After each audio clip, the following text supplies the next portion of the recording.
Hello my dear students. So let's begin with our next topic, which is a topic number 6.5, work done by variable force. Pay attention. Till now the work done which we have studied, in that work done we were using the formula W is equal to F dot D, and in this formula this force we are taking as a constant force. मतलब अब तक हमने जो भी theories पढ़ी है उसमें ये जो फोर्स है उसको हमने कांस्टेंट लिया है. Means force is a vector quantity. Force is a vector quantity. So vector quantity has two things, value plus direction. And in the previous theories, the value and direction, none of this is changing during the whole process. ना तो force की value change हो रही थी, ना तो force की direction हो रही थी. बट इस टाइप का कांस्टेंट फोर्स डेली लाइफ में पॉसिबल नहीं है. In routine life there is the only kind of force which exists, it is the variable force. Means in routine life we have a force in which the value and direction both are changing. So आपकी जो theory उसमें पहले ही sentence लिखा है कि constant force is rare, it is a variable force which is more commonly encountered. So ये case में हम वर्क डन को कैसे डिफाइन करेंगे? If your force is continuously changing, suppose we are here at the position xi and we need to go for the point xf. We have to move from here to here. We have to move from here to here. Ready? So pay attention. Suppose यहां से यहां जाने के लिए force जो है वो continuously change हो रहा है. या तो उसकी वैल्यू चेंज हो रही है, या तो उसकी डायरेक्शन चेंज हो रही है, या तो दोनों ही चेंज हो रहा है. But eventually my vector force is continuously changing. So वो केस में हम क्या करेंगे? देखो फॉर्मूला तो हमारे पास यही है, कुछ भी करके फॉर्मूला तो यही यूज करना है, और ये फॉर्मूला में फोर्स ऑलवेज कांस्टेंट होना चाहिए. So now what will we do? हम ऐसा कुछ करेंगे कि हमारा जो वेरिएबल फोर्स है वो कन्वर्ट हो जाए कांस्टेंट फोर्स में. How can we convert our variable force in the constant force? For that what will we do? Suppose our displacement delta x is xf minus xi. हमारा displacement ये है, इतना delta x, और उसकी value है ये. what will we do? We will take very small displacements. Infinitesimal small means extremely small displacement. But why? Because इतना छोटा डिस्प्लेसमेंट, इतने छोटे डिस्प्लेसमेंट के लिए हम जो फोर्स यूज करेंगे वो फोर्स ऑलमोस्ट कांस्टेंट होगा. व्हाई? बिकॉज हमने क्या बोला था कि फोर्स जैसे जैसे हम आगे जाएंगे वैसे वैसे फोर्स चेंज हो रहा है. बट तुम थोड़ा सा ही आगे जाओ तो वेरी स्मॉल डिस्प्लेसमेंट, तो फोर्स की वैल्यू ऑलमोस्ट सेम ही रहेगी. ये इतना डिस्प्लेसमेंट करोगे तो फोर्स की वैल्यू चेंज होगी. बट मैं डिस्प्लेसमेंट एकदम छोटा करूं तो एक्सट्रीमली स्मॉल, तो फोर्स की चेंज होने की वैल्यू भी कैसी हो जाएगी? एकदम स्मॉल. ऑलमोस्ट आपका फोर्स सेम रहेगा, कांस्टेंट रहेगा. So now in that case what will we do? We will calculate the small work of delta W for this small displacement. Let's say this small displacement is delta x. Ready? इसको कुछ और बोल देते हैं. ये suppose delta ex prime है ना? ये वाला हमारा छोटा है डिस्प्लेसमेंट डेल्टा एक्स, सेम ना हो जाए इसलिए. So now this is our small displacement, और ये स्मॉल डिस्प्लेसमेंट के लिए वर्क कैसा रहेगा? ऑब्वियसली एफ, क्योंकि इतने छोटे से डिस्प्लेसमेंट के लिए वर्क फोर्स जो है हमारा चेंज नहीं होगा. So my force is f. So work done to move small displacement work done to move a small displacement is, छोटे से डिस्प्लेसमेंट डेल्टा एक्स का छोटा वर्क डेल्टा डब्ल्यू, and it is given by f dot delta x. W is equal to F dot D. Here our displacement is delta x and force is F. छोटे से displacement का छोटा सा work delta W. Ready? Why I have written over F of x instead of regular F? F of x is what? This one is indicates force is depends upon x. Force जो है वो x पे depend करता है, and x is what? x is your displacement. जो मैंने आपको पहले ही बोला था कि जैसे जैसे डिस्प्लेसमेंट करोगे फोर्स चेंज होगा. अब ये जो वर्क डन मैंने फाइंड किया वो तो ये छोटे से डिस्प्लेसमेंट का था, but what is my target? मेरा टारगेट है कि मुझे पूरा डिस्प्लेसमेंट करना है, ये डेल्टा एक्स डैश इतना बड़ा डिस्प्लेसमेंट करना है. सो व्हाट विल आई डू? मैं एक दूसरे डिस्प्लेसमेंट का भी वर्क फाइंड करूंगा डेल्टा डब्ल्यू, तीसरे का वर्क फाइंड करूंगा डेल्टा डब्ल्यू, चौथे का, पांचवे का, ऐसे मैं सारे पार्ट्स का डेल्टा डब्ल्यू फाइंड करूंगा. और सारे डेल्टा डब्ल्यू को अगर मैं ऐड करूं तो मुझे क्या मिल जाएगा? Total work from moving x i to x f. So here total work is defined by summation of all work.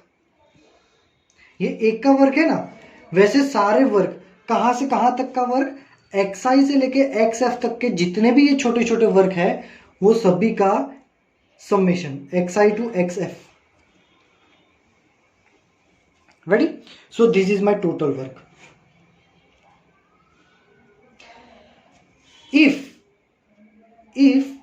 if I am taking my, if I am putting limit delta x tends to zero, अगर ये formula में मैं limit delta x tends to zero कर दूं, मतलब कि मेरा जो डिस्प्लेसमेंट है, limit delta x tends to zero का मतलब क्या होगा? डिस्प्लेसमेंट की वैल्यू मैं जीरो से बहुत क्लोज ले जा रहा हूं, टेंड्स टू जीरो. तो क्या होगा? ये केस में मेरे डिस्प्लेसमेंट की वैल्यूज बहुत बढ़ जाएगी, इनफाइनाइट नंबर ऑफ छोटे छोटे डिस्प्लेसमेंट होंगे. क्यों? क्योंकि मेरा पहला ही डिस्प्लेसमेंट मैंने बहुत छोटा लिया है, एक्सट्रीमली स्मॉल, है ना. आपकी बुक में एक पैराग्राफ लिखा है इक्वेशन 6.6 के जस्ट नीचे, if the displacements are allowed to approach zero, ये रहा, ऑलमोस्ट जीरो जैसा डिस्प्लेसमेंट ले लोगे, then the number of terms in the sum increases without limit. तो हमारे इंटरवल्स बहुत बढ़ जाएंगे. सो अगर मैं ये फॉर्मूला में लिमिट प्लेस कर दूं, that means W is equal to limit delta x tends to zero in the formula summation x i to x f f of x delta x. ये फॉर्मूला में अगर मैं delta x tends to zero कर दूंगा, सो W क्या हो जाएगा? Work done हो जाएगा integration x i to x f of x d x. Ready? मैंने चैप्टर 3 में दिखाया था, आप ये इंस्टेंटेनियस वेलोसिटी की थ्योरी देख सकते हो कि लिमिट डेल्टा एक्स हो गया है तो डेल्टा वाले टर्म्स की जगह क्या कर देना? dx.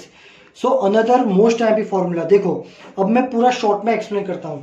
If our force is constant,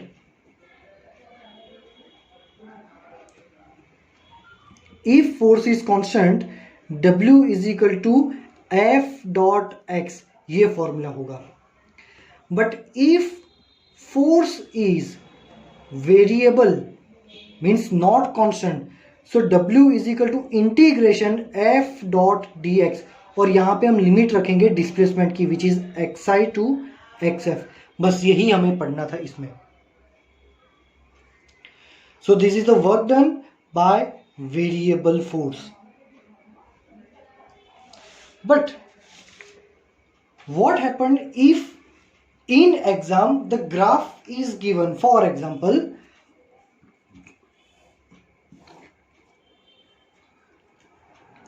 f of x means my force is changing with position x, that means this is the variable force. And here the limit is the x axis is given of x. So basically I am drawing my graph of f of x versus x, and suppose my graph is given like this, which is given in textbook kind of, and someone says find the total work done. Exam में मान लो ऐसा graph दिया, बोला कि find total work. Ready? So what can we do? मैंने आपको chapter 3 में सिखाया था कि ग्राफ में या तो स्लोप फाइंड करेंगे या तो एरिया फाइंड करेंगे. फिर मैंने सिखाया था कि क्या करना है कि पहले किसका ग्राफ दिया है, एफ वर्सेस एक्स का ग्राफ दिया है, तो दोनों वैल्यूज लिखनी है. क्या फाइंड करना है, वर्क फाइंड करना है, ये लिखना है.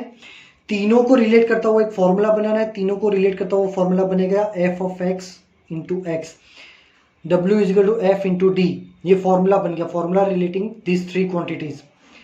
अब देखो कि फॉर्मूला बनने के बाद हमारी एक्सिस जो है वो कौन से रिलेशन में है. Here our axis are in the multiplication form, so we need to find area and this area will give us the work done. Area will give us the work done.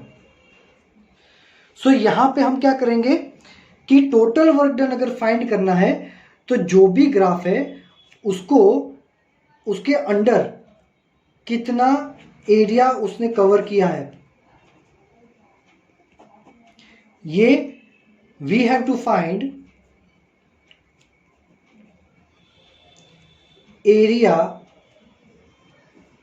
under the curve of graph f of x versus x.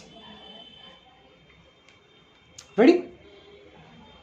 चलो, अब इसमें आपको choice भी मिल सकती है. For example कि कोई ऐसा बोले कि छोटे से डिस्प्लेसमेंट का ही हमें करना है ना, तो कोई ऐसा बोले कि छोटे से ये डिस्प्लेसमेंट का फाइंड करो, तो इतने एरिया का फाइंड करो सिर्फ. This will give you the, मान लो कि ये डिस्प्लेसमेंट डेल्टा एक्स है, तो W इज इक्वल टू, तो इसमें ये ग्राफिकल मेथड है, तो इसका एरिया क्या हो जाएगा, हाइट इनटू विड्थ. सपोज ये हाइट है h, पूरी हाइट है h, और विड्थ हमने अज्यूम किया डेल्टा एक्स, तो एरिया क्या हो जाएगा h इंटू डेल्टा एक्स, और यही हो जाएगा आपका work done. h into delta x, और यही हो जाएगा आपका वर्क डन. और अगर पूरा टोटल वर्क डन फाइंड करना है तो पूरा एरिया फाइंड कर लो. जितने पोर्शन का वर्क डन फाइंड करने के लिए बोला है उतना ग्राफ हमको लेना है. सिंपल. पूरा वर्क फाइंड करना है तो पूरा ग्राफ लो, छोटे से डिस्प्लेसमेंट का करना है तो उतने डिस्प्लेसमेंट का एरिया ले लो. That is given in this type of diagram is given in a figure 6.3a and 6.3b. Ready? So if the graph is given of f versus x, और ऐसा बोला है कि वर्क डन फाइंड करो, so directly we have to find area. Ready? Okay. So now let's calculate example 6.5. Ready? चलो. Pay attention. A woman pushes a trunk on a railway platform which has a rough surface. है ना, एक woman है जो railway platform पे एक trunk रखा है, उसको पुश कर रही है और फ्रिक्शन है. She applies a force of 100 newton over the distance of 10 metre. Let's draw the graph. है ना, पूरा ग्राफ, पूरा जब क्वेश्चन रीड करोगे तो उसमें ग्राफ का के बारे में पता ही होगा. चलो, this is the force N. कितना फोर्स अप्लाई कर रही है, 100 न्यूटन का. For how much distance, for 10 metre. So मान लो ये 0 है and 10 metre is somewhere over here. So 100 newton का फोर्स अप्लाई कर रही है जब तक वो ट्रंक है 100 मीटर का डिस्टेंस कवर नहीं कर रहा तब तक. मतलब ग्राफ बनेगा ये ऐसा graph. This is the graph. Okay. Thereafter she gets progressively tired and her applied force reduces linearly with distance to 50 Newton. फिर वो थक जाती है और उसका फोर्स कंटिन्यूसली डिक्रीज हो रहा है और डिक्रीज होते होते उसका फोर्स हो जाता है 50 newton. The total distance through which the trunk has been moved is 20 metre. Total trunk move हुआ है 20 मीटर, पूरा 20 मीटर है और फोर्स रिड्यूस होना स्टार्ट हो रहा है आफ्टर 10 मीटर। और 20 आते आते कितना हो जाता है फोर्स 50। तो 50 को लेके अगर यहाँ पे ये लाइन ड्रॉ करो, 20 को लेके यहाँ तक ड्रॉ करो, तो ये ग्राफ बनेगा एग्जैक्टली ऐसा। Ready? Okay. So after the 10 Newton, she becomes tired and force is decreasing gradually up to the total distance when become 20 meter. And at that moment, the final force is becomes 50 Newton. Ready? Okay. Plot the force applied by the woman. We are plotting the graph of force which is applied by the woman and the frictional force which is 15 Newton versus displacement.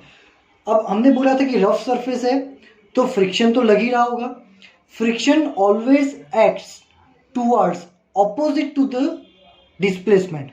अगर आपका object ऐसे travel कर रहा है तो friction होगा ऐसे opposite direction में। So this friction is always in the opposite direction to the applied force. अगर ये आपका अप्लाइड फोर्स है तो ये फ्रिक्शन है। अगर अप्लाइड फोर्स को पॉजिटिव ले रहे हो तो फ्रिक्शनल फोर्स को नेगेटिव ही लेना पड़ेगा। And here the friction force is negative 50 Newton. Ready? Second last sentence में लिखा है कि 15 Newton versus displacement. So here -50 is your friction force और ये थ्रू आउट 20 मीटर तक लग रहा है। जब तक डिस्प्लेसमेंट हो रहा है तब तक ये लग रहा है। So this is our final graph. Calculate the work done by the two forces over 20 metre. ये 20 मीटर में पूरा कितना वर्क डन हुआ है वो फाइंड करना है। सो वर्क डन अभी हमने पढ़ा था कि F वर्सेस X का ग्राफ है, F वर्सेस X का ग्राफ है तो एरिया क्या होगा, वर्क डन क्या होगा, वर्क डन होगा हमारा एरिया। सो पहले हम वर्क डन फाइंड करेंगे, work done by applied force. और अप्लाइड फोर्स का ग्राफ ये है ना, मतलब ये जो है हमारा शेडेड एरिया, कौन सा, ये वाला, ये पूरा। तो इसको हम दो पार्ट में डिवाइड कर देंगे। रेडी? तो क्या होगा कि यहां पे आपको दो शेप मिलेंगे, एक मिलेगा ये स्क्वायर और एक ही मिलेगा ट्रेपेजियम, है ना। एक मिलेगा आपको स्क्वायर और एक मिलेगा ट्रेपेजियम। सो यहां पे दो शेप है तो टोटल एरिया में दो शेप है, दोनों का एरिया फाइंड करो। तो पहले हम यहां पे टोटल वर्क क्या हो जाएगा, एरिया ऑफ स्क्वायर, नाम दे दो इसको BCD A, ये है E and this one is I। Area of square BCDA plus area of trapezium CEID। Ready? चलो, सो एरिया ऑफ स्क्वायर क्या होता है, हाइट इंटू विड्थ। तो हाइट कितनी है 100, यहां से लेके ये हाइट है 100, सो 100 इंटू ये विड्थ कितना है 10, so 100 into 10 plus area of trapezium क्या होता है 1/2 into addition of this two sizes, तो टू साइड, तो ये साइड का हाइट कितना है ऑब्वियसली 100 प्लस दूसरी जो हाइट है ये हाइट कितनी है obviously 50, 100 plus 50, ready, into base. Base कितना होगा 20 - 10 into 10। So this work done is given by 100 into 10 1000 plus इसको करके दो 2 5 10, तो 150 इंटू 5, तो ये हो जाएगा 750। तो टोटल वर्क डन क्या हो गया 1750 न्यूटन। ये आंसर नहीं है क्योंकि ये वर्क डन है सिर्फ अप्लाइड फोर्स का, बट फ्रिक्शन की वजह से फ्रिक्शन ने भी तो कुछ वर्क किया होगा ऑपोजिट डायरेक्शन में, तो अब वो फाइंड करेंगे।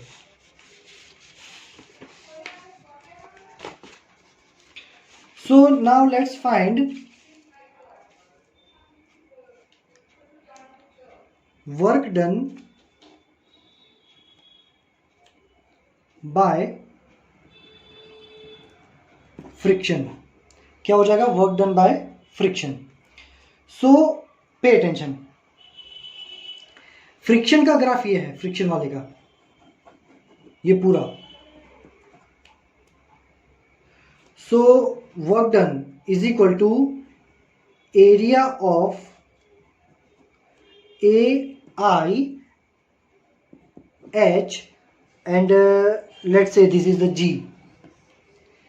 AIHG मतलब पूरा आ गया ना। सो ये क्या होता है L मतलब हाइट जो कि है -50 इंटू विड्थ, टोटल विड्थ कितनी है 20। सो ये केस में हमारा वर्क डन क्या हो गया, तो टोटल वर्क डन हो गया -1000 जूल। सॉरी, वर्क डन का यूनिट न्यूटन नहीं आएगा, it is a joule. Ready, चलो। So this is the work done W1, total work done, और ये work done 2। So total work done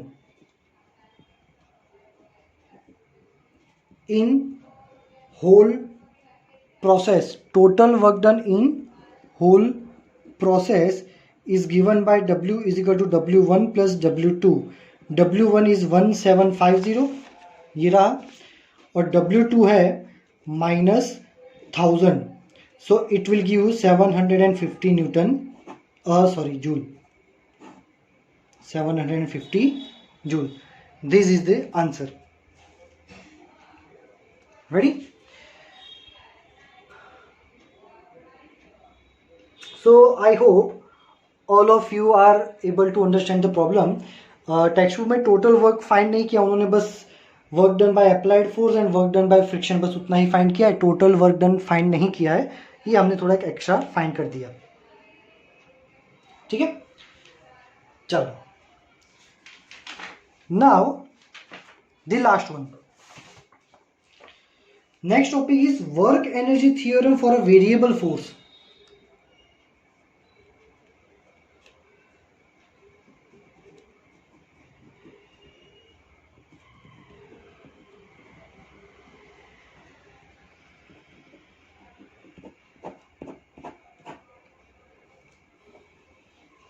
चलो, सो वर्क एनर्जी थियरम हमने constant force के लिए तो भी फाइंड किया था। वो क्या था, W is equal to delta K, means W is equal to KF minus KI, ये हमने फाइंड किया था। रेडी, बट वेरिएबल फोर्स के लिए क्या होगा, ये तो कांस्टेंट फोर्स के लिए था। Okay, so let's start with the change in kinetic energy, dk by dt। so here d by dt, k की जगह लिख दो 1/2 mv स्क्वायर। रेडी, तो इसका डिफ्रेंशिएशन क्या होगा, let's do it. So mass ये 1/2 and m are constant quantity, so d by dt of v square only. मतलब कि हमें v स्क्वायर का डिफ्रेंशिएशन करना है, बट पॉसिबल नहीं है क्योंकि v का डिफ्रेंशिएशन करना है तो यहाँ पे v होना चाहिए। सो व्हाट विल यू डू, यहाँ पे मैं dv से ऊपर नीचे मल्टीप्लाई कर देता हूँ, dv से। रेडी, dv से मल्टीप्लाई, dv से डिवाइड, ये dv यहाँ रख देता हूँ और dt यहाँ रख देता हूँ, तो क्या हो जाएगा d by dv into V square into dv by dt। Ready, ये dv और dt की वैल्यूज इंटरचेंज कर दी। So it will give you 1/2 m, V square का डिफ्रेंशिएशन क्या हो जाएगा, 2v, 2 आगे आ जाएगा और पावर कम हो जाएगी, and remaining is dv by dt. Here 2 cancels, so d by dt of k will give you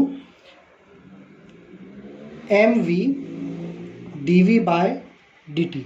क्या हो गया, mv dv by dt.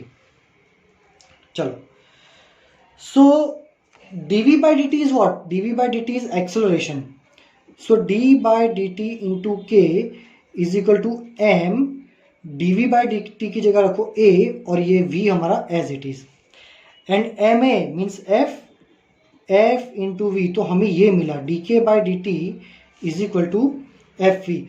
और यहाँ पे ये हमने क्या किया, ma की जगह f रख दिया. तो यहाँ पे हमने बेसिकली ये फॉर्मूला हमने कौन सी थियरी में पढ़ा था, Newton second law of motion में पढ़ा था, f is equal to ma from Newton's second law of motion हमने ये डिराइव किया है. रेडी, चलो, so what will happen, wait, okay, so pages खत्म हो गए, इतना ही पेज बचा, इसमें कंप्लीट हो जाएगा. चलो, सो हमने क्या डिराइव किया लास्ट में, dk by dt is equal to F V, ये हमने डिराइव किया है. ठीक है, you can check the process by reversing the video. Okay, अब यहां पे क्या हो जाएगा, v, तो dk by dt is equal to f, और v की जगह क्या रखेंगे, dx by dt, ये भी हमने चैप्टर 2 में पढ़ा था, चैप्टर 3 में dt dt cancels, so dk is equal to f dx, इतना मिलेगा. नाउ इंटीग्रेट बोथ साइड, तो क्या हो जाएगा, integration dk is equal to integration f dx from initial kinetic energy to final kinetic energy, क्योंकि यहाँ पे dk है तो यहाँ पे लिमिट्स भी k की रखेंगे. सेम यहाँ पे dx है तो इनिशियल पोजीशन फाइनल पोजीशन. ठीक है, चैप्टर 3 का इंटीग्रेशन डिफरेंशिएशन वाला वीडियो लेक्चर एक बार देख लेना. इंटीग्रेशन dk क्या हो जाता है, k limits ki to kf, integration ये f बाहर ले लेंगे, बचेगा क्या, इंटीग्रेशन dx. इंटीग्रेशन dx क्या होता है, x. Check the videos of integration and differentiation which was given in the chapter number 3. अब लिमिट्स रखेंगे, तो यहाँ पे लिमिट्स क्या होगी, kf minus ki is equal to f as it is, और यहाँ पे लिमिट रखोगे तो क्या हो जाएगा, xf माइनस xi. रेडी, चलो, xf minus xi means displacement, so f into x, ये हमारा x टोटल डिस्प्लेसमेंट हो गया, फाइनल माइनस इनिशियल, तो टोटल ये हो गया ये, और ये हो गया kf minus ki means change in kinetic energy. Ready, F into displacement, force into displacement क्या होता है, work, so W is equal to delta K, again हमें सेम मिला. So here we can say कि जो हमारा W is equal to delta K, W is equal to kf minus ki, जो हमें कांस्टेंट फोर्स के लिए मिला था, वेरिएबल फोर्स के लिए भी हमें सेम मिला, W is equal to delta K means W is equal to kf minus ki. Ready, so अगर आपको एग्जाम में ये थ्योरी पूछते हैं कि work done energy theorem for a variable force, तो ये वाली थ्योरी लिखनी है. बट अगर ऐसा पूछा है simply describe work energy theorem, तो पहले जो पढ़ाया था वो लिखना है. ठीक है, तो आज के लेक्चर में यहीं तक रखते हैं. नेक्स्ट लेक्चर में हम स्टार्ट करेंगे example number 6.6. So always remember कि work energy theorem variable force और इनवेरिएबल फोर्स दोनों के लिए सेम ही रहता है. Read each sentence, each line of the textbook carefully, and still if you are having any doubt you can ask me in the message section. Thank you very much my dear students.